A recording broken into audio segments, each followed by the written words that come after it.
The whole world got to know John Paul II, one of the most charismatic popes in the history of the Church. Cardinal Stefan Wyszyński, Primate of Poland and spiritual leader of his friend Cardinal Karol Wojtyła, 19 years his junior, also deserves that recognition. Cardinal Stefan Wyszyński was the leader of the Church of Central and Eastern Europe that created the most effective strategy of resistance by the clergy and the faithful against the pressure of the communists. They not only defended the Church, but also made it the strongest institution in Poland, where the power of the Communist Party could not reach. Catholic Church during the communist period in Poland performed a role similar to what it had done when there was no state of Poland between 1795 and 1918. The Church was the safe deposit box, the repository of national identity. It was the guardian of national culture. It was the guardian of national memory. And it was one of the institutions that kept alive the idea of a true Poland while communism was trying to rewrite the script of Polish history. Cardinal Wyszyński paid an enormous price for his resistance. He spent over 3 years under house arrest. He was public enemy number 1 for the communists. Until his death, he was constantly under surveillance by a team of several dozen secret policemen. They were following literally his every step, depriving him of any privacy. Provocations and disinformation campaigns were conducted against him, sparing no methods, strength, and resources. Security operations against the Primate of Poland had the very significant codename, Prophet. Cardinal Wyszyński knew he had a stronger position. The Polish Church was stronger than the Catholic Church in Hungary, stronger than the Catholic Church in Ukraine, stronger than the Catholic Church in Czechoslovakia. And he famously said, "We have demonstrated already during the Second World War, under the Soviets, under the Nazis, that we can be martyrs." He said, "We have proven that we can be martyrs. We are courageous. But the time now has come to live rather than to die. So how can we find a way to insist on our rights? How can we find a way to defend our culture and our faith, but without provoking more repression?" And this was the challenge, and it was a challenge that went on for 33 years.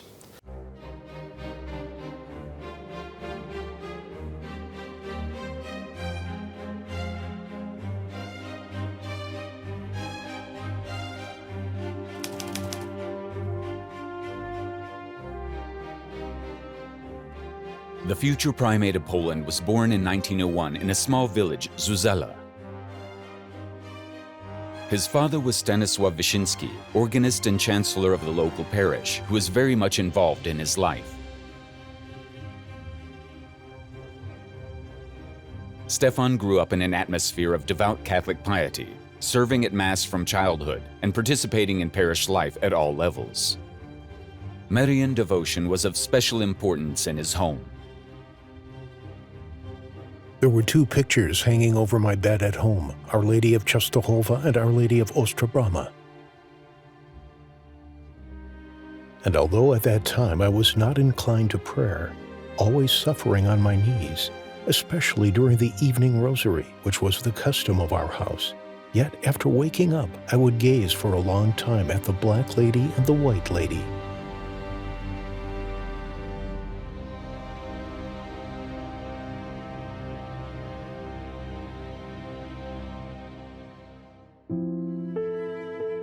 When Stefan was only 9 years old, his beloved mother died. Before she died, she asked him very seriously and solemnly to get dressed. It was clear to the whole family that she meant putting on a priestly habit. Orphan Stefan Wyszyński, as he mentioned many times later, moved part of his filial affection to another mother, the Mother of God. Cardinal Stefan Wyszyński's bond with the Mother of God was such a true divine mystery. He recalls that he was born on the first Saturday of the month. His first childhood memory was of two pictures of the Mother of God, which hung above his bed, Our Lady of Ostrobramma and Our Lady of Czestochowa. He remembered very well his father kneeling in front of the picture of Our Lady of Czestochowa in the church in Zuzela. Stefan's widowed father ensured that his firstborn child received the best possible education. However, Wyszyński, already as a teenager, was convinced of his true vocation. After graduating from the fourth year of junior high school, he started studying at the minor seminary and then at the major seminary in Włocławek. Even as a seminarian, Stefan Wyszyński visibly excelled. He did very well in his theological and philosophical studies. His talent as a journalist also attracted attention. Shortly after his ordination to the priesthood in 1924, he was appointed vicar in the Cathedral of Włocławek. The Blessed Virgin Mary played a crucial role in Wyszyński's very primacy. When he felt very weak after his Mass of priestly ordination, with the Primate of Poland, he went to Jasna Góra. Our Lady has been such a huge divine help in his life. We went to Jasna Góra for our first Mass and celebrated it there on the feast of Our Lady of the Snows, on August 5, 1924. We went to Jasna Góra to have my mother stand by me at every Mass, just as she stood by Christ on Calvary. That is how our paths began. They led along the footsteps that Mary had trodden, going before me as light, star, life, sweetness, and hope. As a helper in a difficult situation, almost a nurse and a nourisher. After his ordination, in addition to his ministry as a priest, Wyszyński ran several Catholic periodicals, which were noted for the outstanding level of their content. He studied Catholic social doctrine, as presented in the encyclical Rerum Novarum, which was the Church's response to the most influential ideologies of the 20th century. To do this effectively, he studied the communist way of thinking. The communist attempt to recreate the human condition, to create what they called Homo Sovieticus, Soviet man, was so contradictory to human nature that it was bound to fail in a country like Poland, where there was a true idea of the human person that was being taught, promoted, and lived by the Catholic Church. Stalin famously said that making Poland communist was like fitting a saddle on a cow. That doesn't work very well. On September 1st, 1939, World War II began with the attack of the Third Reich on Poland. The fate of Poland, defending herself against the Germans, was sealed on September 17th, when she was traitorously attacked by the Soviets. The last soldiers of the Polish army surrendered on October 6, 1939. From that point on, Poland was under occupation. But Poles did not lay down their arms. They created the most substantial and powerful resistance movement in German-controlled Europe, while developing the structures of the Polish underground state. The Germans responded with terror and bloody repression. Underground warfare continued uninterrupted in occupied Polish territory. After the outbreak of World War II, Father Wyszyński hid from the Gestapo for several months. In 1942, he assumed the post of chaplain of the famous Institution for the Blind in Lasky, while at the same time serving as chaplain of the Polish Resistance Home Army, the Campinos. The second act of the drama took place during the Warsaw Ghetto Uprising and the liquidation of the so-called Jewish quarter. This area was razed to the ground.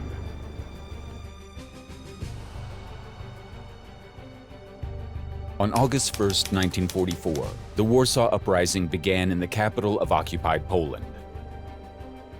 This was the largest military operation of a resistance movement in occupied Europe. The Home Army soldiers, poorly armed but with high morale, attacked German garrisons in Warsaw, then took total control over a part of the city for over 2 months.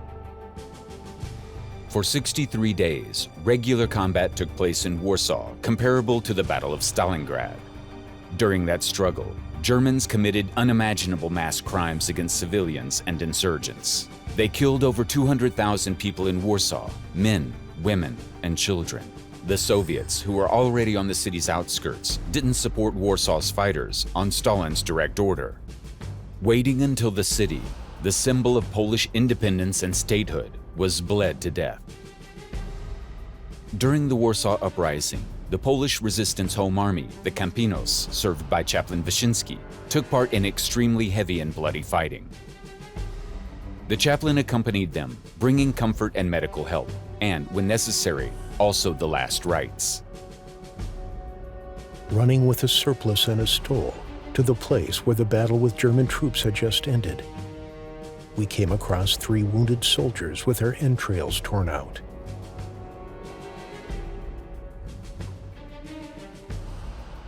A few years after the war, he personally administered the sacrament of matrimony for the Home Army's liaison officer, whom he had carried in his arms for 4 kilometers to the hospital in Lasky.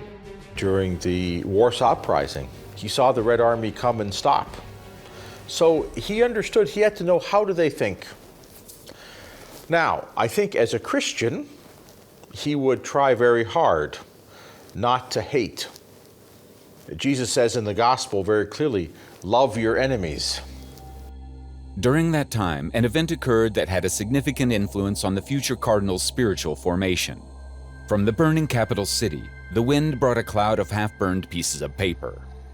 On one of them was a fragment of text with the words, "Thou shalt love." Wyszyński showed it to the nuns and said, "Nothing more precious could have been sent to us by the dying city. This is the most sacred appeal of the fighting Warsaw to us and the whole world. An appeal and a testament. Thou shalt love." In Lasky, there was a large field hospital of the underground Home Army. Badly injured insurgents were sent there from Warsaw. There were not enough doctors and nurses, so over time, the chaplain began to assist in surgeries. He made no secret that he almost fainted during the first one. However, the daily reality of the insurgents' hospital was dominantly painful and brutal. Young soldiers died at the hands of doctors and their chaplain.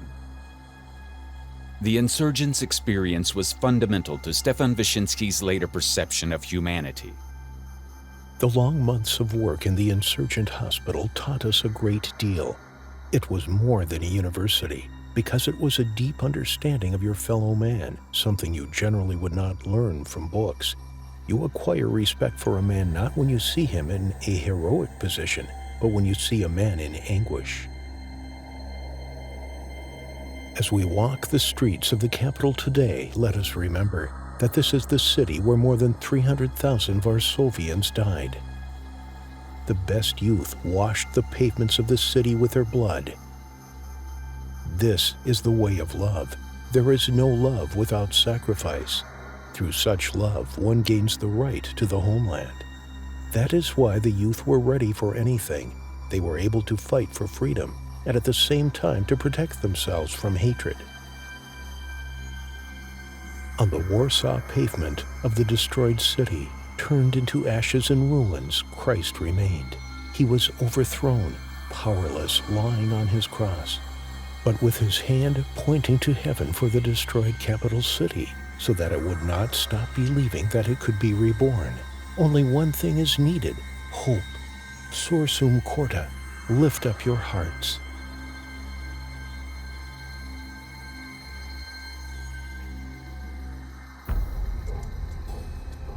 Although Poland was Hitler's first wartime victim, and Polish soldiers fought relentlessly against the Germans on all fronts, the end of World War II marked the beginning of another occupation of Poland. Betrayed by its Western allies, the country was placed in the Soviet sphere of influence by the Yalta Agreement, signed by Roosevelt, Churchill, and Stalin. That meant that the future fate of Poland would depend solely on Stalin and the governance of the country against the will of the citizens and the public sentiment, would be taken over by communist activists trained in Moscow. Poland found itself in a new bondage, and the only institutional force able to resist the will of the authorities imposed on Poland by Stalin was the Catholic Church. The political situation after the Soviet troops entered Poland can be described as an anti-communist uprising. During the first 3 years of the Soviet occupation, the soldiers of the underground put up active resistance against the invaders. The unprecedented scale of repressions, mass arrests, and executions led to the gradual liquidation of the underground army. Although individual partisan units remained active for many years, armed resistance against the Soviet Empire lost its raison d'être.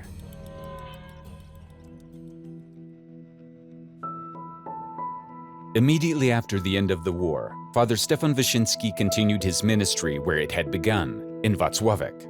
However, his talent and charisma were soon needed elsewhere, and higher up in the church's hierarchy.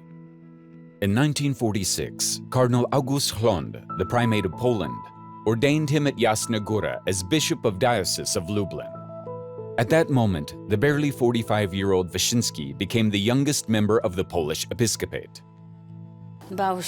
He was afraid to become a bishop. He thought he was unfit, although he was a professor. He preferred to talk to workers. He knew how to do it, and again, he put his faith in the Mother of God. He went to Jasna Góra for his episcopal consecration. He placed an image of Our Lady of Częstochowa in his episcopal crest. In 1948, Pope Pius XII listened to the last will of the Primate of Poland, Cardinal August Hlond, and gave the most important position in the Polish Church's hierarchy to Stefan Wyszyński. From the moment of his appointment, on January 9, 1949, he became the leader of the Polish Church.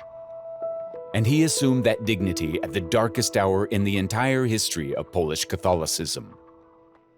The position of the Primate of Poland was almost unique throughout the Catholic world.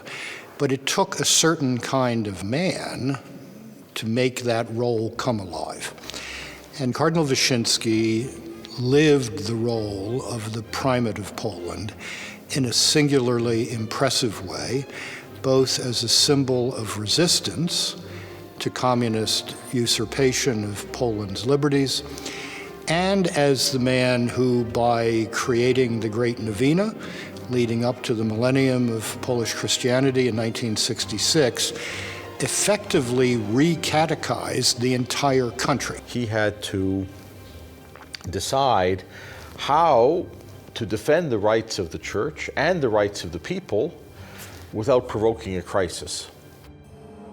In 1948, the communist dictatorship assumed a totalitarian dimension in Poland and began actions aimed at breaking up the strongest institution in Poland still free from communist influence, the Catholic Church.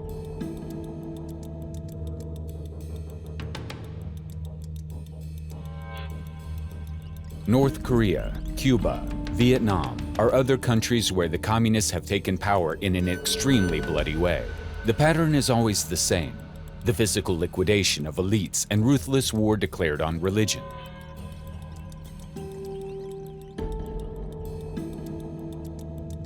It was no different in Poland.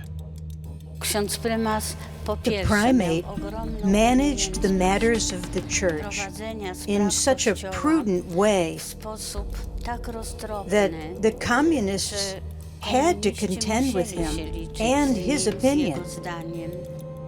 The communists' goal was to gain complete control over the Church of Poland. According to their plan, it was to be completely subordinated to communist power.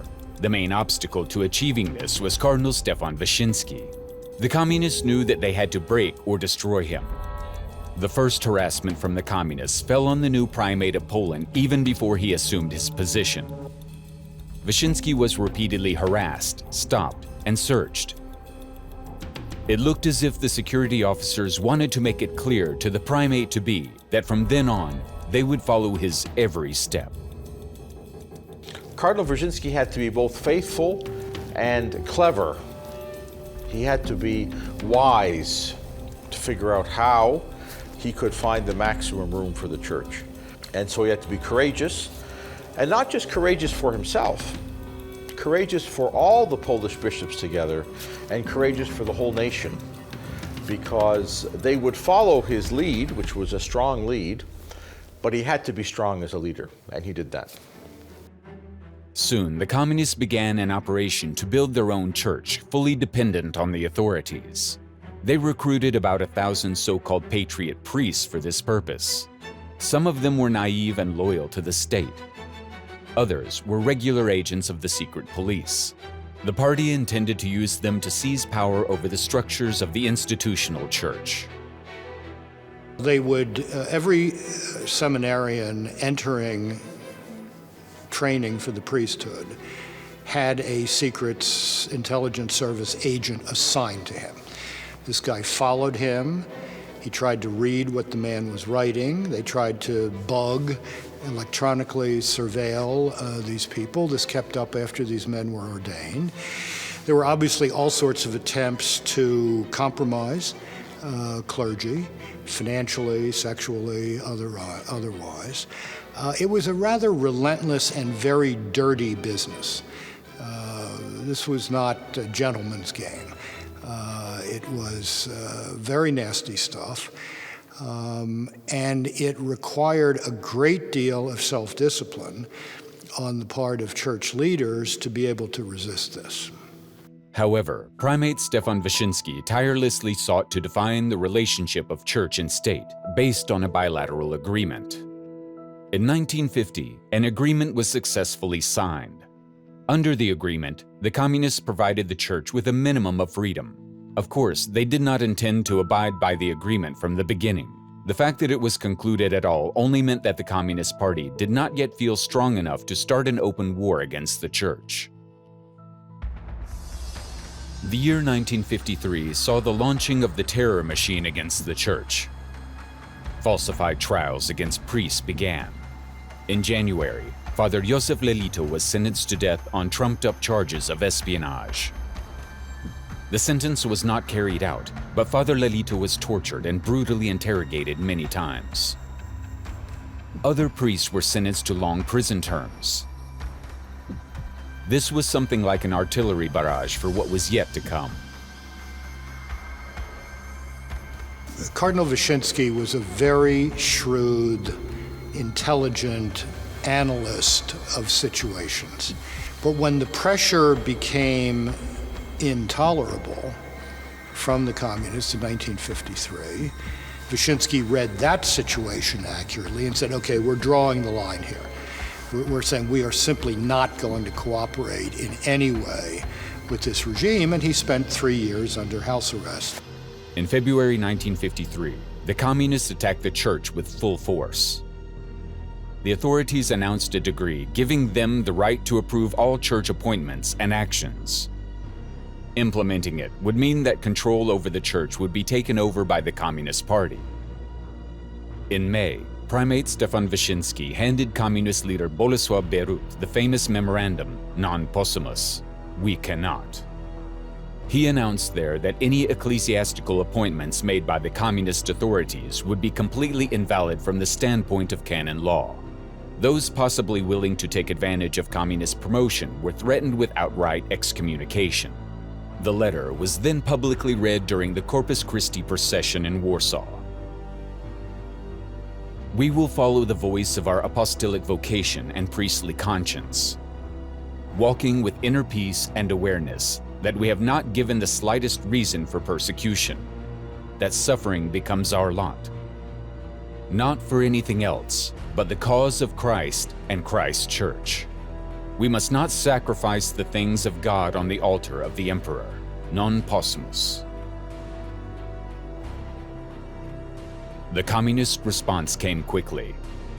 On September 22, 1953, the Bishop of Kielce, Czesław Kaczmarek, was sentenced during a show trial. Before the sentence, he had been in prison for almost 3 years in the Security Ministry's prison. The indictment contained trumped-up charges of collaboration with the German occupiers, spying for the US and the Vatican, and attempts to overthrow the people's power. Only 3 days after Bishop Kaczmarek was sentenced, on September 25, 1953, Primate Stefan Wyszyński was imprisoned.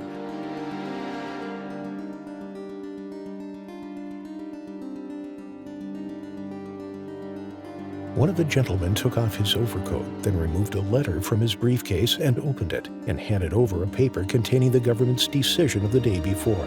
By this decision, I am to be removed from the city immediately. I will not be allowed to perform any activities connected with the positions I have held thus far. He asked me to acknowledge and sign it. I declared that I couldn't accept that because I couldn't see any legal grounds for the decision. I couldn't submit to this decision, and I wouldn't leave this house voluntarily. At the bottom of the letter, I wrote with a pen handed to me. I read and put my initials. The official insisted that I proceed to take my belongings. I answered, I am not taking anything. I came to this house poor, and I will leave poor. They brought me an overcoat and a hat. I took the breviary and the rosary. I went into the chapel to look for a moment at the tabernacle and our mother in the stained glass window. From the doorway, I looked once more at the picture of Our Lady of Jasna Góra hanging over the entrance to the Pope's Hall.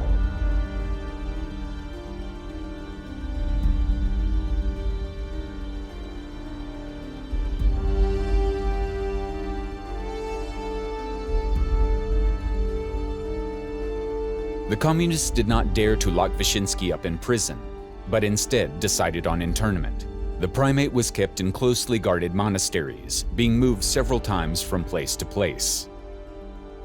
In total, his internment lasted just over 3 years. Under house arrest, not able to exercise, to communicate, and he used that time well, right? He used that time to think about what will I do when I'm released. The interned primate was effectively cut off from the world. He tried to use the time spent in imprisonment as fruitfully as possible. He began to write the Jasna Góra vows of the Polish nation. Imposing on the primate 3 years of forced reflection and isolation did not pay off for the communists. And 3 years is a long time to think about something. And in Poland, Polish Catholics have a great sense of their history, a great sense of anniversaries. That during which he fought through the Great Novena and the celebration of the millennium of Polish Christianity in 1966. While reading Poto by Sienkiewicz, I realized that it was necessary to think about that significant date. After all, I was imprisoned so close to the place where King Jan Kazimierz and Primate Leszczyński advised how to rescue Poland from the abyss. They both went to the southeast, to Lviv. The Highlanders paved the way for them, as beautifully described by Henryk Sienkiewicz. When we were transported along almost the same route from Prudnik to the southeast, to my fourth place of seclusion in the mountains, we traveled with the thought, there must be an act of renewed vows. And Cardinal Wyszyński said, we have 10 years for the millennium of Poland's baptism. And he said, that's who Poland is. Poland is a Christian country, not a communist country. And 966 proves that. And on the millennium, we will renew it and we will show that this is not a communist country, even if it has a communist government. Stefan Wyszyński won his first great victory over the communists from his prison cell. On August 26, 1956, about 1 million believers gathered at Jasna Góra. The text of the Jasna Góra vows sent by the imprisoned Stefan Wyszyński was read out to them. Although the pretext was the 300th anniversary of the Lviv vows of the Polish king Jan Kazimierz, the Polish believers received the act of unequivocally entrusting the country to the Virgin Mary, as an act of encouragement and faith at the turning point in history that started for Poland. The initiatives he took were very ordinary, simple. The Jasna Góra vows simply concerned our moral, social, and family life, as if repeating the 10 Commandments. In October 1956, the so-called de-Stalinization began in Poland. Władysław Gomułka, the new first secretary, took power over the Communist Party and the country. The party needed to improve public sentiment and its image. Political prisoners were released from prisons, and the propaganda machine promised changes for the better. The course towards the church also changed. Primate Stefan Wyszyński was released from internment. At the same time, other priests were released from prison. It did not mean, however, that the authorities suddenly decided to normalize their relations with the church. The entire security apparatus was directed against them. For the secret police, the security service, the church was the crucial target. They spied on priests and bishops in every possible way and conducted provocations and disinformation campaigns. They placed dozens of informers in Cardinal Stefan Wyszyński's entourage, who provided very detailed information about the primate. The reports included descriptions about how his writing utensils were arranged on his desk, what he ate, as well as precise information about his current state of health. The files included detailed floor plans of the rooms he stayed in, reports of his conversations with colleagues and visitors, and, eventually, meticulously typed transcripts of all his public appearances. He came to embody the resistance of the church because he was so formidable, strong. In that situation, he believed you don't want somebody who's going to be jolly. You want somebody who's going to communicate strength. And when he's talking to 500,000 people at Częstochowa, doesn't make any difference whether there's radio or television, they're all seeing it. They're telling other people about it. And they're seeing a leader who is not going to bend, who will defend them all the way. It's very difficult. How do you communicate with your people when the communist regime controls all the mechanisms? Cardinal Wyszyński had thousands and thousands and thousands of parishes, tens of thousands of priests, sisters. And this was a vast network, well organized.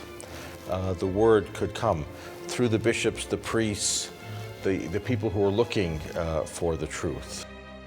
Immediately after his release from confinement, Primate Stefan Wyszyński began long and extensive preparations for the celebration of the most significant anniversary in the 20th century history of Poland, occurring 10 years later, namely, the millennium of the baptism of Poland and the creation of the Polish state. The millennium was to be a time of unification and spiritual renewal of the Polish Church, and the primate decided to ground its spiritual dimension on the exceptionally ingrained Marian devotion in Poland. The Black Madonna, Our Lady of Częstochowa, had become over centuries a symbol of Poland, the nation. Wyszyński understood that. He had a very deep Marian piety himself. In 1956, during the annual procession of the image of Our Lady of Częstochowa on the ramparts of Jasna Góra, the faithful gathered there began to exclaim, "Mother, come to us." The prior of the Jasna Góra monastery immediately wrote about it in a letter to Cardinal Stefan Wyszyński. The primate quickly found an answer to the requests of the devotees. Yes, the Mother of God could come to them. That is how the idea of pilgrimage of the Holy Image was born, that is, in visits to parishes in various dioceses throughout Poland. They set the plan of that journey for almost 10 years. It was to end during the millennial celebration, and it began in August 1957. There would be hundreds, thousands, tens of thousands. It was for 9 years, every week, every month, a way of showing that this was not a communist country. The pilgrimage of the image of Our Lady of Częstochowa evokes strong emotions among the faithful and has become a great celebration for many years. The painting has a special meaning in Polish Catholicism. The monastery at Jasna Góra, its place of origin, is the destination of annual pilgrimages in August. Millions of people have traveled and continue to travel on foot from all over Poland only to stand at the feet of the Blessed Mother. But when Primate Stefan Wyszyński had the image travel around the country, something quite extraordinary happened. Now it was Mother Mary who journeyed to her faithful. That had a powerful symbolic meaning for them. The faithful drew encouragement and strength from the pilgrimage. In each successive parish, the appearance of the image attracted praying crowds. The genius, the brilliance of sending the Black Madonna on pilgrimage around the country during the Jubilee celebrations in 1966. And then when the communists, in effect, arrest Our Lady and send her back to Częstochowa, he sends the empty frame around. This was a man who knew how to touch the hearts of his people, for whom this devotion was a great part of their national identity, as well as say to this really vicious regime, there's nothing you can do that can really stop us. We'll figure some way to be ourselves. The tour of the painting of Our Lady of Częstochowa lasted for years, but the communists decided to end it in 1966. So-called arrests over the image began and happened several times. The communist police stopped the cars which transported the painting or those in which the primate or the bishops traveled. Once they forced the motorcade to take a different route. Another time, communist police tied up the painting with ropes on a truck.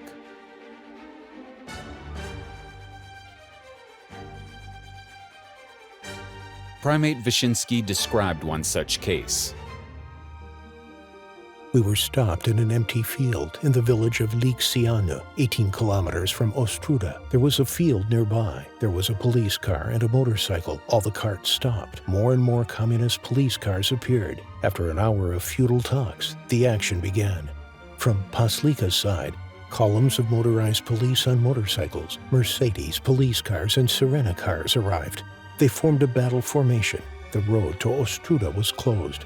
People were gathering from far away. Strongmen from motorcycles walked in a Nazi step towards the van. They stood at a certain distance. The priests surrounded the cart with the painting, a moment of waiting. They demanded to open the carriage. The priests resisted. Some scoundrel from the militia forced his way into the car. Eventually, the communists seized the painting in Warsaw. Firstly, it was interned in the Curia and displayed in a barred window. Then they transported it to Jasna Góra. The monks were forbidden to take it out of the monastery, and there were communist police checkpoints near Jasna Góra. This imprisonment of the painting lasted until 1972. He said, fine, you keep the image, we'll send the frame. And then when the frame goes from parish to parish, the people not only gather, but then it's evidence how foolish are these communist regimes that they won't allow us even to have the image of Our Lady from Częstochowa. In those years, 56, 57, 8, 9, 60, on to 66, it became very clear that he knew better than the communist regime how to manage and inspire Polish society. That pilgrimage, that preparation for the great millennium of Polish Christianity, the baptism in 1966, of course, reawakened the idea that Poland was a free country under a communist regime. It was not a communist country. The year 1965 was another turning point and another date in the 20th century history of Poland. On Wyszyński's initiative, a letter was sent from the Polish to the German bishops. "We forgive and ask for forgiveness" was published. It was an act of extraordinary courage, initiating Polish-German reconciliation 20 years after the end of the Bloody War, during which the Germans committed unimaginable crimes in Poland. The communists did not forgive the primate for publishing the letter. The first secretary of the Communist Party shouted in his speech about the chairman of the Polish episcopate being limited and deprived of national state-mindedness. The hysteria of the communists didn't help. The celebrations of the millennium of the baptism of Poland, preceded by the pilgrimage of the copy of the painting of Our Lady of Częstochowa, turned out to be a spiritual and symbolic victory of the Polish Church over the communists. The authorities never again dared to confront the Church with open force. But this didn't mean that the security stopped persecuting priests, bishops, and the primate. The courage of Cardinal Stefan Wyszyński and the firm stance of the Polish Church did not remain without influence on Polish society. Protests against the communist regime broke out regularly. 1956, 1968, 1970, 1976. were successive dates of bloodily repressed social revolts. Poles were still desperately looking for a way to freedom, and the foreign ideology imposed on them was maintained by tanks, which regularly took to the streets. The communist war against the leadership of the Catholic Church in Poland was relentless. There was an entire department of the Służba Bezpieczeństwa that was dedicated to what was called disintegrating the Catholic Church.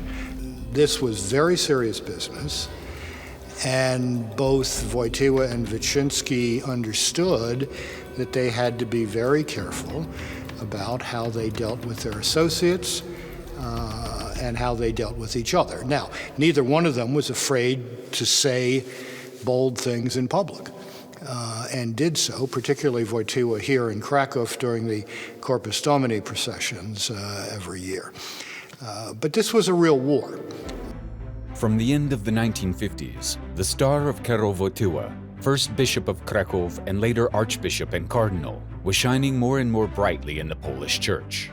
Charismatic, expertly communicating with crowds and the media, open, resilient, and very young for a bishop, Karol Wojtyła was very different from the primate, while becoming equally popular among the faithful. These were ideal conditions for a peaceful rivalry between two natural leaders of one organization. But such a competition between them never took place. Cardinal Wyszyński became a bishop at a very young age, 45. He became primate of Poland at the age of 47, 48. I think that made him open to an even younger bishop. Karol Wojtyła became a bishop at 38. He became Archbishop of Krakow at 43 years old. So I think he was open to this different kind of bishop, different kind of cardinal in Krakow. Wyszyński came to understand that Wojtyła was a much shrewder political actor, public figure, than he had imagined, that Wojtyła was not going to let a millimeter of distance appear between himself and Wyszyński, because that was the communist strategy, divide and conquer, and that publicly he would be totally supportive of the primate as the unique figure in the Polish Church for its relationship with the government. And Wyszyński came to appreciate that. What united them above all was looking in the same direction, such total devotion to God, concern for man, for the Church, and finding this power that is Our Lady. The authorities tried to play a game between Cardinal Wyszyński and Cardinal Wojtyła and wanted to drive them apart. But there was a document in which they wrote, Wojtyła would never go into open battle with Wyszyński. Communists tried to divide them by telling Cardinal Wyszyński he couldn't leave Poland. He was not usually given permission to travel, very rarely. And they'd give permission to Cardinal Wojtyła. He went to Australia, he went to Canada, he went to the United States, he traveled in Europe. The idea being, we'll try and, create tension. Cardinal Wojtyła would not permit that. Cardinal Wyszyński appreciated that loyalty of Cardinal Wojtyła.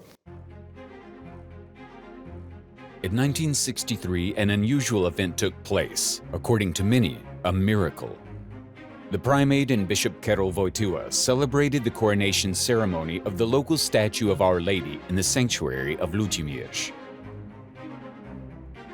During the ceremony, the royal scepter slipped out of the hands of the Virgin Mary. However, just before hitting the ground in front of everyone, no one but the young Bishop Wojtyła managed to catch it.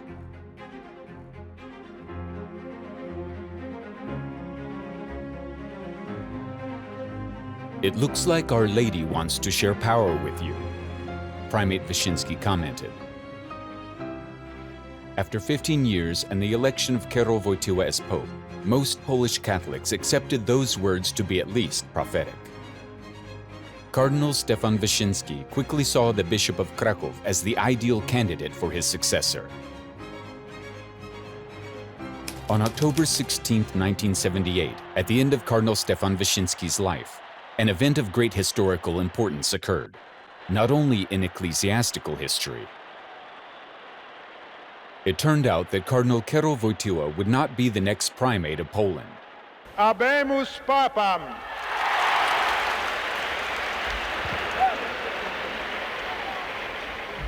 Eminentissimum ac reverendissimum Dominum Carolum Sancte Romane Ecclesiae Cardinalem Wojtyła. In the words he spoke after his election, "My beloved primate, let me only say what I think. This Polish Pope would not be on the See of Peter if it were not for you, if there had not been your faith, your hope, if there had not been Jasna Góra and this whole period of history related to your ministry." Noi abbiamo in ogni caso la testimonianza pubblica. We have the public testimony of St. John Paul II, a comment just addressed to the primate. He says that there would be no Polish pope on the throne of Peter if there had been no primate. Un papa polacco se non ci fosse stato il primate. E questa è That is a very una frase significant che è sentence. molto importante. Diciamo, We know that nessuno none of di us noi ha fully una shares the view piena, of the other person. somiglianza di vedute con l'altro, altrimenti non ci Otherwise, sarebbe there would be il no dialogo, dialogue, ci sarebbe only semplicemente overlapping words. una sovrapposizione di parole. Il Dialogue, dialogo a conversation, nasce, il is born from the colloquio fact nasce that there are appunto differences dal fatto between che one person tra and l'uno e another, l'altro ci sono which delle allow for their meeting. diversità che permettono poi di incontrarsi. Però il The fact fatto that che Wojtyła in e gestures nei and words gesti, showed nelle gratitude, parole, respect, Wojtyła abbia even dimostrato reverence, gratitudine, speaks rispetto, volumes as a testimony. venerazione addirittura, questo dice molto anche come testimonianza. Cardinal Karol Wojtyła's election as Pope was a watershed moment for the Polish Church and society. Although no one expected the outcome before the conclave, it immediately gave Poles in the Polish Church a powerful wave of new energy. Cardinal Wojtyła learned from Cardinal Wyszyński. How do you resist when you don't have power? How do you instruct the people when you don't control the education system? How do you bring the people together when the regime wants to keep them apart? And so when he became Pope, when he started organizing pilgrimages, when he started bringing young people from all around the world together at World Youth Day, the world as a whole may have found it surprising. How did he think of this idea? He had learned it from Cardinal Wyszyński in the 1950s and 60s.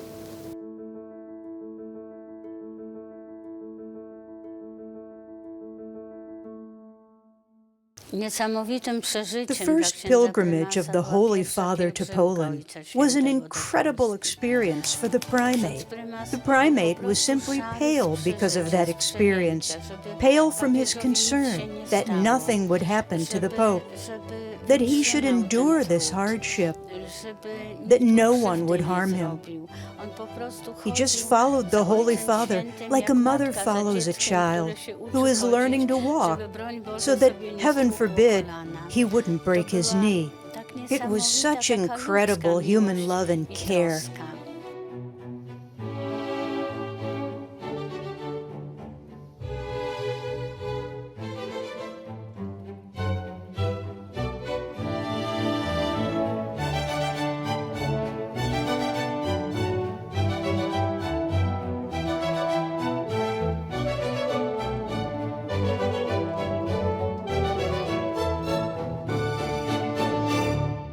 Coś muszę powiedzieć do księdza prymasa. Nie ma.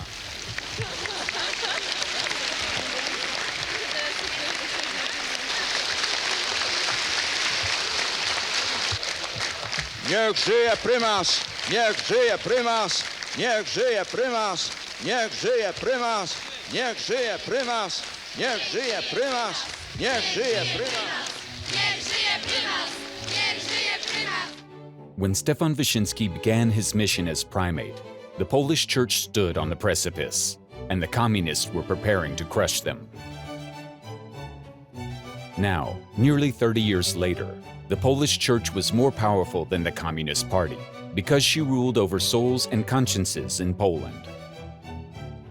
It was the work of Cardinal Stefan Wyszyński.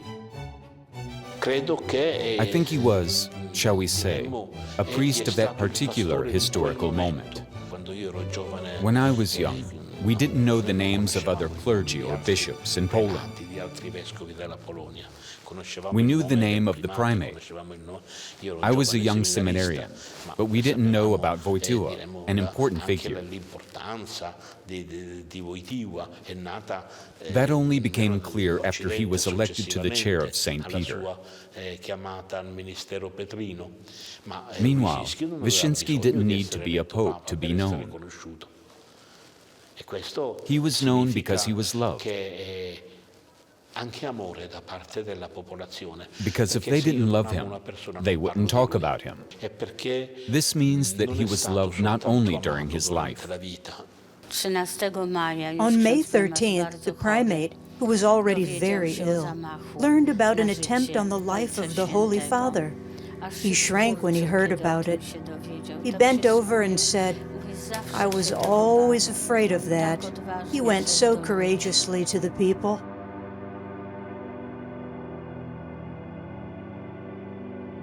3 days before the primate's death, a phone call from Gemelli Clinic, the Holy Father called.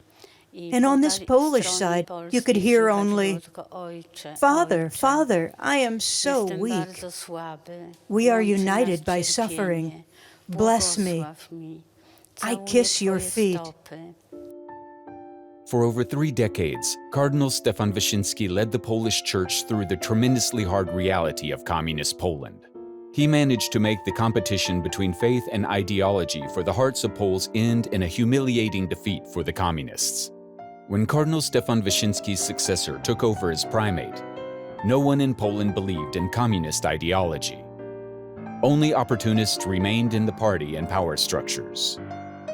But the churches were bursting at the seams, and millions of fervently religious Poles went on annual pilgrimages to Jasna Góra, to Our Lady, so beloved by the primate.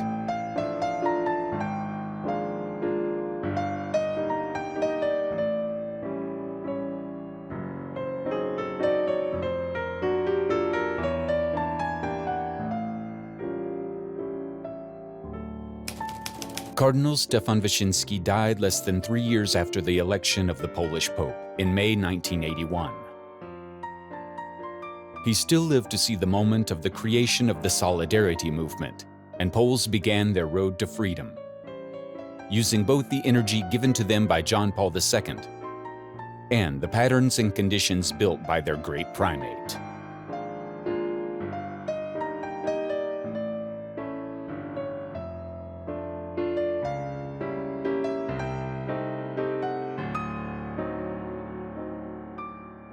In 1980, Solidarity was founded, an independent trade union that at its peak had over 10 million members.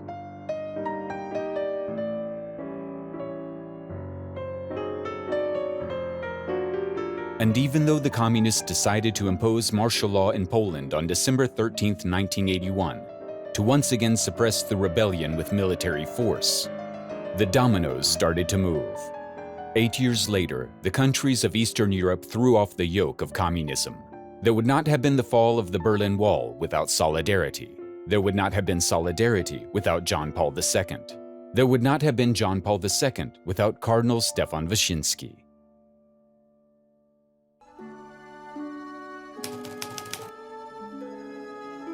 The process of elevating him to the altars, which began in the late 1990s, has already come to a fruition.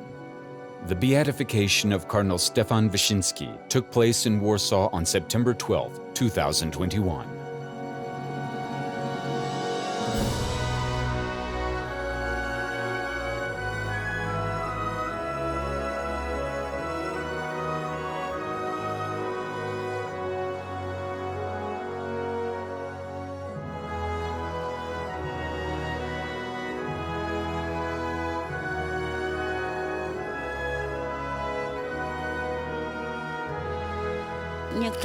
Some people say, "I wish there were such a man now."